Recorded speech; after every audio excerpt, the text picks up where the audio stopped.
Hey there. Good morning, everybody. Morning. Welcome to the Morning Grind. Thanks for joining us on the Service Alliance podcast. How is everybody doing out there? How you doing, Adam? I am doing good. How are you this morning, Mike? I am tired. But, you're in the same time zone as Yep, me, so you get it, I'm sure. exactly. Yep, We yep. don't. I get it 100%. Yeah, not like TK where it's 8 o'clock when he starts. We got to get Exactly. up an hour earlier than he does. So Yep, that's all right. I yep, enjoy it. Gives yep. me more time to get my day going. So Exactly. Gives me time to get things organized in the quiet. yeah, in the quiet. That's Yep, the key. yep, exactly. Before customers start bugging you and the phones start ringing and And the kids get up. kids. Well, yeah, mine are grown, but I get it. Yeah, been there many Yep, times. yep, So exactly. today we're talking about talking points that help Yes. appliance repair technicians articulate value. We're continuing our theme this week Yep, of articulating the value of your service. So today we're going to focus specifically on equipping your frontline technicians with the language and talking points that they need to clearly and effectively communicate value to your customers. yes. So, um, you can have the best training in the world, the best parts, the best processes, but if your technicians can't effectively, communicate value while they're standing You're in in trouble. front of a customer in their kitchen or laundry room, you're leaving a lot of money on the table, right? Yep, you are. So, you don't want to miss those opportunities to differentiate yourself. Say that 3 times fast. Uh, all right. So, if you're joining us for the first time, we open in prayer and then we go over a verse and then we get into our topic. So, Adam, why don't you pray us in? Sounds good. Heavenly Father, I'd like to thank you this morning for everybody that's watching us. And I'd like you to look over everybody as they get their Fridays going and get into their weekend, and to let their businesses and their days be successful today, and that everybody makes it through the day with no issues. Thank you. Amen. Amen. Good prayer, brother. All right. Today's verse that we're going to go over is let's see. It was the one I've got two.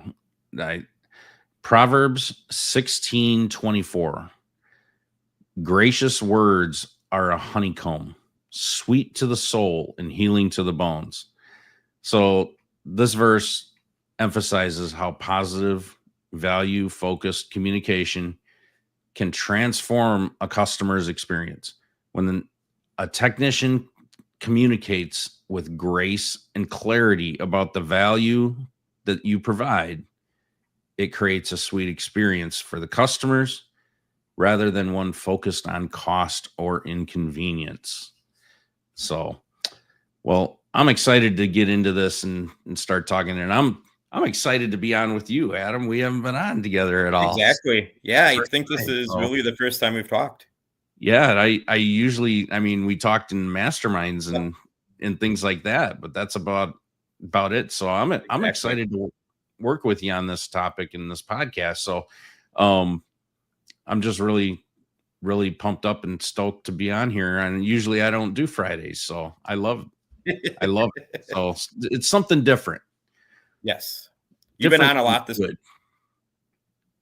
Yeah, this week, three times this week, everyone's tired of hearing about me talking stuff like that. So you're gonna have to do like 99% of the talking from this point Sounds forward. good. Yeah. I'm good at talking with we'll customers, so we'll make it the Adam show, and I'll just be here for moral support. sounds good. Guide me along and we'll go from there. Yeah, right. All right. If you're out there, chime in, say hello. Let us know we at least got maybe one person or two people watching. See, there's quite a few of you watching. No one's chimed in and even said hello yet, which is Kind of weird. Huh, that's unusual. Everybody does. Maybe they're really sick of hearing from me. So, I wouldn't say that. all right. So let's start by understanding, what the challenges are and all that stuff. So, the technical communication challenge. What Let's get into stuff like that. Sounds good. How technicians talk because they just can't help themselves about being Yes. right. Technicians like to go on and on and on and describe everything technical about the problem. And they like to talk over the customer's head. That's what I have found Way over the over the years. customer's head. Yeah. As my grandpa has always said in years of doing this, technicians do not make good salesmen. Technicians like to get into the technical parts of the appliance and they don't give the customers the information they want. You don't do that at all, I'm sure. I try not to. I find myself doing it sometimes yet. But as I'm trying to transition more into running the office and doing sales, it becomes a challenge sometimes because especially when I'm selling new appliances, I like to get into the technical part of it and why this machine is better than another one. And customers don't want to hear that. They want to hear why this feature is better than that feature. Yeah. Yeah. I mean, I find myself doing it sometimes yet. Usually technicians I found they fall into one or two categories. They either go real deep on the technical aspect and over technically explain everything, or they do like the bare bones, and they don't do much, explaining it all, and it's really hard to find that balance. I like to think of it how do as you do that? explaining to my wife how, and I'm probably going to get in trouble when she watches this later for saying that. But I like to think of it as explaining to her how the part works, because if I get too technical, she doesn't understand it. So I think of that every time I explain something to a customer. Yeah, I mean, going both approaches, not explaining enough or explaining too much, you're completely missing the opportunity to explain value, right? Yeah. And that's the mindset that I think a lot of appliance repair, in just technicians of all types in general, Yep. It's a learned thing, it's not natural. Yep. Because it's not what they've been trained to do, and you have to train yourself. You have to train your technicians to do this, and it takes, we were talking in the pre-roll. It's not something that's fast. Yep. Because it is learned. It's a learned skill. I have worked with guys who have done this for 40 years who never learned the skill. And customers remember it when they if you don't do a good job at it. Yeah. I've had people tell me stories about people after they've been at their house. Yeah. So I mean, what I would say that the first actionable thing that a technician needs to do is, when they're focusing on value, because that's what people really want to be sold on. I mean, that's the bottom line. They don't want to be sold on what it's going to take to fix their problem. They want the solution, but that solution has to be presented as valuable to them, or multiple solutions. And then they pick the one that's most valuable to them, right? So I found it's best to give multiple solutions to people. Yeah, don't just everybody loves choices. Yeah, don't just tell them that you have to do this and walk away. I found it's best in my case. I usually will give them an option to fix it, or because I have the option of selling them a new appliance, I give them the price of new appliances, and we have the conversation: is it worth putting that money into that machine, or are we better off starting to look at replacing it with a new one? Yeah. So let's take a quick minute. People are starting to chime in. I want to just say hi to some people. Good morning, Robert. Good seeing you. Morning, Garrison. Good morning, Garrison. Morning, Jerry. And Good morning, good Jerry. morning, Andrew. Morning, Andrew, I Andrew. find cat analogies hit well. Or actually, he corrected himself in the next comment. It says car. So I was like, cat analogies, rare. So it's easy to make a comparison to such a common machine. You're exactly right. So and every cat needs a different fix, right? Yes. So I mean, so when you're going into a home and Hmm. you're trying to articulate value as a technician, Yes. how are you approaching that in your business, Adam? Um, I will usually I start by having the estimate completely put together. I have all my parts looked up before I go and talk with the customer. I go and I will have a conversation with the customer then about what our best option will be. I start by giving them the estimate. I tell them roughly what we're looking at for an ETA to get the parts in. If the appliance is older, we talk about the condition of the appliance. Have they had any other repairs that they've done to it? How much money they've had to stick into it. If it's a simple repair, I'll give them my opinion on if we should just go ahead with the repair or not. If it's going to be a major repair, I give them the roughly the idea of how much a new appliance costs. And as I tell everybody, I can fix any appliance. So I'm not telling you one way or the other what to do. I can put any part in you'd want me to put in. I can fix any problem. But it's a matter of how much money you want to pay to do it.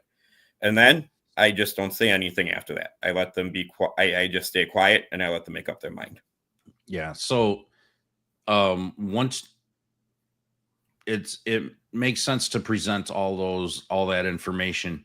What are you doing when you first get to the home to kind of Um, preset that up? Like how what are you trying to preset and kind of set the tone from the very, very beginning of the value? And so even at we the started. CSR level, what do you do to convey value? They my Our office staff kind of takes it case by case how they treat each customer. We don't have anything scripted. They When they answer the phone, they have a conversation with them if it's an older appliance, a newer appliance. If it's an older appliance and we have their information in the computer when they look it up, they'll just tell them right off the bat, you have a 20-year-old Neptune washer. We can't get parts for it anymore. You may be better off not even paying us our service call to come out. Or if it's a machine that we know that we're not going to be able to 100% fix, because parts just aren't going to be available for them or something like that, they have that discussion with them right on the phone. So we don't go out to their house and collect that service call just to tell them we can't fix it. The girls do a pretty good job screening the calls. We try triaging now too. So I'll look at the calls before we go out. If it's going to be something that I can pretty much guarantee I can, or part I'm going to need before I go out, we are trying to take care of that on the phone now instead of going out and just spending 10 minutes in somebody's house and telling them I have to order a part to save Right. them their time. As I tell customers, I don't want to waste your time coming out, being in your house for 10 minutes and telling you I have to order a part and leaving.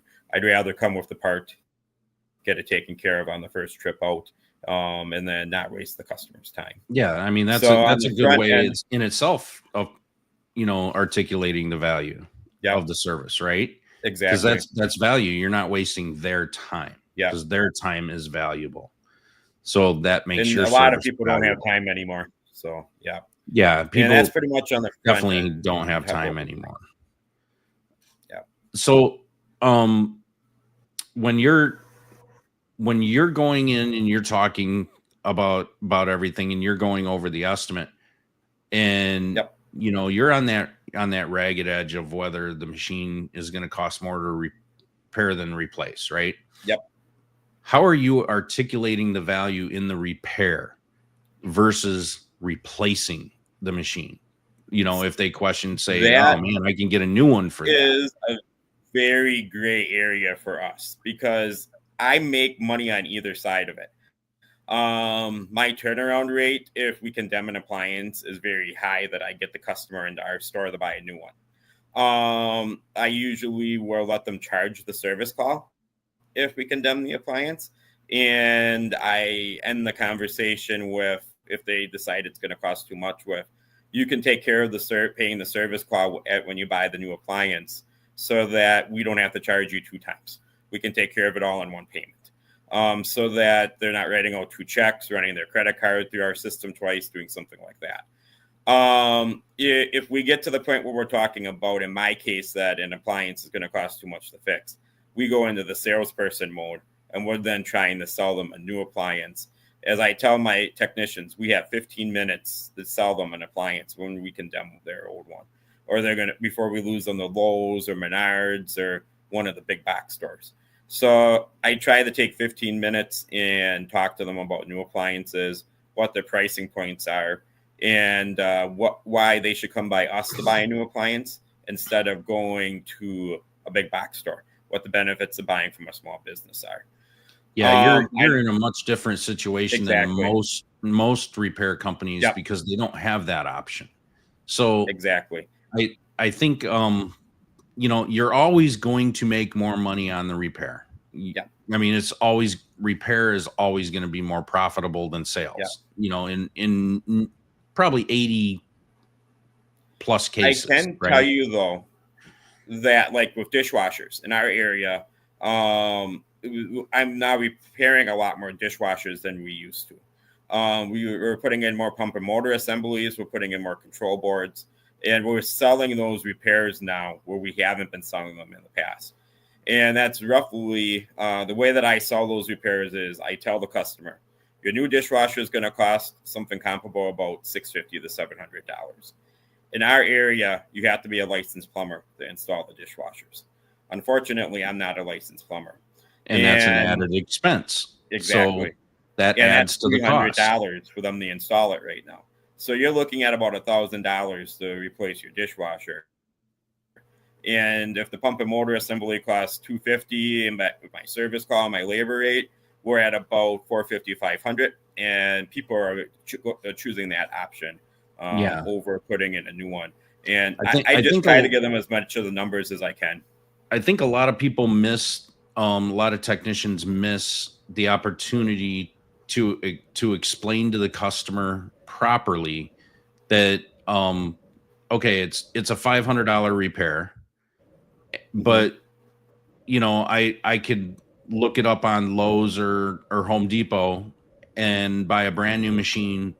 They got one on sale, say for $500, and you're like, okay, but here are the hidden costs that you don't know about. You have to pay for installation. You have to, there's going to be tax added on to that. Disposal. It's not just the listed price, the sale price that you're paying. There could be a licensed plumber that's involved in this. Whether it's a washer or a dishwasher. In those cases. Right now, I think when we sell an appliance, depending upon which appliance it is, you're looking at almost $150 more in extra fees for delivery, disposal. If it's putting new cords on, buying a new cord. If it's a gas appliance, we automatically charge them for a gas flex. We don't give them a choice. And another time of taking off work and being available for that delivery. So I mean, those costs all add up quite a bit. So when you're articulating your value of the repair, you also need to articulate all of those hidden costs that nobody's thinking about, when they're like, oh, I can just replace it for that. So then you can, basically it adds more value to the repair. It makes the repair. And I never thought of that before. Yeah. And I mean, if you think about it, even if they have something that's been around for a while, like an old direct drive, washer or something like that, maybe that's just a better machine, and it's better to repair that because it's just going to last longer if you do an overhaul on it. And do that right. And, maybe not even just fix that problem, Yep. but just go through the whole thing and clean it up Mhm. and just make sure all this stuff is ready to go, and you do a full thorough inspection, right? Yep. So I you have could some explain that HVAC value as guys. well. I have some HVAC guys I listen to yet from podcasts from back when I did HVAC work, and they say exactly that. They tell everybody go through the entire appliance and make a list of everything that's wrong, and take that entire list to the customer, and let the customer decide how far they want to go with the repair, because then you've told them everything and you're not hiding anything. Yeah, I mean, the more informed your customer is, the more they're going to appreciate you. Mm-hmm. And the more thorough you're going to be in their eyes, right? Yep. Which means they've made the right choice in contacting you Exactly. to come and look at this. So that makes your services much more valuable. Yep. Um, so how now on let's talk about the flip side, since you're also Mm-hmm. selling appliances. At what point, how do you go ahead and articulate the value of them purchasing a new appliance if it's the right thing to do, but they're It, really stuck on repairing the old one? I very strongly advise people when it gets to that point to go towards the purchase of a new one. We have a very serious conversation. We talk through their points why they don't want to buy a new one or why they do. I have some people, some situations when they tell me why they don't want a new one. I agree 100% with them. And I'll side with them on their repair. I had a guy a few months ago. He had to have a new gear case and a BMW Whirlpool washer that was probably about maybe 6-7 years old. But the washer itself was in good shape. But I'm like, you're getting close to the end of the lifespan of this unit. Do you really want to stick the cost of a new machine into this machine? And he goes, did you measure my steps when you came down them? And his steps were almost like going down a ladder, and they were Wow. exactly 27 inches wide. So trying to get a washer in and out of his basement was going to be very, very, very difficult. So we ended up fixing that washing machine just because I didn't want to carry a new one down into his basement. I didn't want my guys to have to carry a new one into his basement. And it was easier in that case to fix it. Sometimes customers have good reasons why they don't want to go the road of purchasing a new one when the appliance is at that. Well, I mean, some customers Uh, they've already been there. They know what it yep. takes, and maybe they did it themselves, Mm-hmm. and they know how much of a pain in the butt it's going to be. Exactly. Yep. And they know the Another one in my challenges that area are is there. elderly customers. And they just don't want to deal with the new appliances.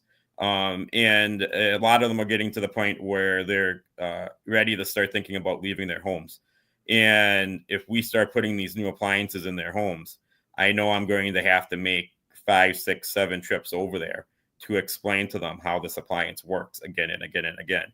So at that point, I understand why it's better to fix their old machine and to stick that money into their old refrigerator, their old washer, old dryer, than putting a new one down there. Yeah, I think Probably that's about great. I mean, that looking at the width of the stairs and the steepness mhm, of the stairs, something like that is something I wouldn't have thought of, yep. but you have to be aware of the environment, Hmm. that you're working in, and the new appliance is going to go in. So Yep. that has to also be part of the conversation. And, maybe somebody has a really, really nice house, and that you can repair the machine, but they're leaning towards a new one, and you want to try to say that and Mhm. say, you're going to have some delivery people in here that could really mess up this floor and these Yep. stairs, and it's just another thing that you need to think about, so And we've had that conversation with people already, especially if they have like an older dishwasher with wooden piece on the front to make it look like they're cabinets. yeah. And it's like, if we replace this, chances are you're not going to get your hidden dishwasher back. You're actually going to have to see a dishwasher. And do you want to keep that panel on the front of your dishwasher? Do you want to have a hidden dishwasher? If you want to keep it the way it is, then we're better off fixing this one and not spending the money on a new one. So Yeah, that's built-in another good refrigerators point. is the same thing. Yeah, with the custom casings and all of that. So that's a really good point where they look like they're a built-in Yep. type unit, right? So Yep.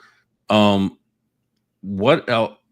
Before we wrap things up, I wanted to talk about I guess handling some more objections. Okay. So a lot of people, they're in a situation, all right? They're unhappy because they're in the situation because it's an unexpected situation. It was Exactly. unplanned for. It's a surprise, and it sucks for them to have to deal with it, right? And they Yep. don't know you, they don't trust you. There's a stigma in the industry about, shady people and just getting, all kinds of bad things. Yep. And we're trying to elevate the industry and clean up this image, right? Yep. And be professionals out there. So how are you articulating value in yourself as a company when you start having objections where I think maybe I needed to get another opinion? And maybe, in my honest opinion, if a customer says they want another opinion, You've done something wrong. you have done something wrong. Yep. You have not made them feel that they have made the correct choice in choosing you. Yep. So how do you deal with those? To tell you the truth, have never really been in that situation. I've never had a customer tell me they wanted a second opinion. Normally, my opinion is if you're confident when you go in and you stay confident, you're not going to have that issue. If you go in and you don't have the confidence in yourself to back what you're telling that customer, that's when you're going to start having those problems. If I had a technician that had those issues, I would probably advise them to call me because I'd like to have a conversation with that customer, probably myself. And I would explain to them that we've been in business for 53 years. We're not here to try to not do right for the customer. And I probably would ask them that what went wrong that you want a second opinion. What can I do to make the situation better for you? Right. So that's a really good point. Something you could try is tell them you don't have to do this today. Mm-hmm. Sometimes give them the option to say, you know what, if you're welcome to get a second opinion. Mm-hmm. However, I'm here now. Yep. And I can resolve this problem. Yep. And you won't have multiple service charges for multiple companies. That's a really easy way to articulate some value of them choosing you. Yep. Versus getting multiple opinions on something. So I'm kind of in a unique situation too in my area where we don't have anybody else. Right. I'm the only one serving the entire county. So you're a complete unicorn up there all by yourself. Yeah, they don't have an option. It's not like when you get up in the Green Bay where you have 50 different appliance repair companies, or even closer to us would be 20 miles away in Sheboygan, where you have 6 or 7 different companies that you can call. We're the only ones in the county. So, and those other places aren't traveling to our city right now. They don't come to Manitowoc. So we're kind of in a unique situation. I wish we had more people. But there just isn't anybody else in this area. And be careful what you ask for.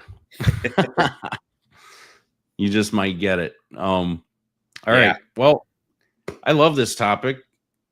I love all the stuff that we went through. So we covered a lot of ground today. Yes. From understanding the technician communication challenges and specific language that we need to use, right? So yes. The key takeaway is that value articulation is a learnable skill and it directly impacts your bottom line. Exactly. So if you want to make more money, just learn and teach your technicians how to articulate value better.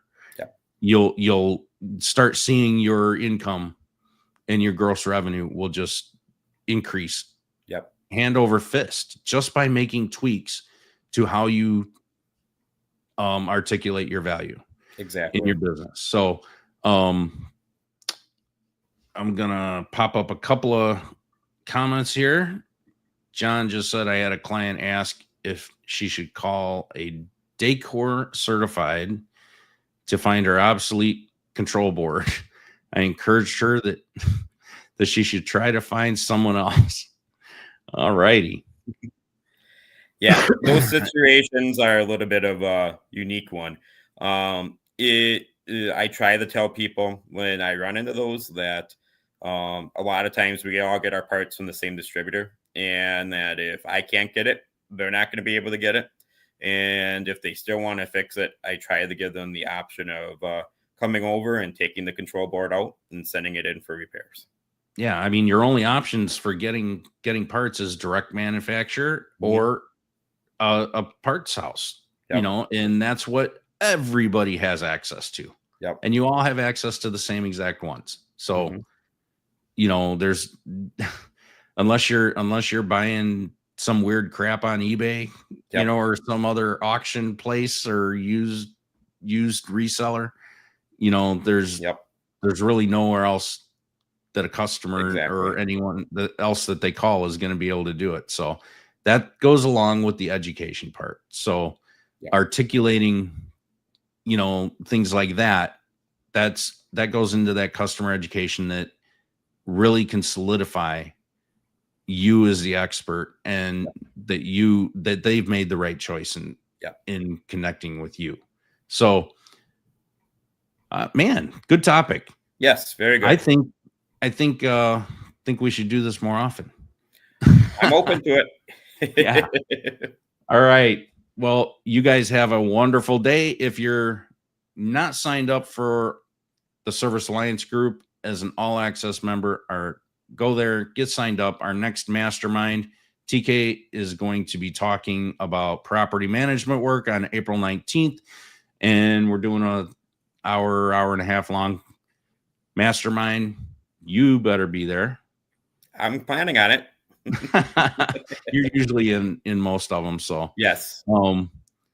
You could easily speak to the content that we do in the mastermind since you're it's very, very good. Yeah, we go deep.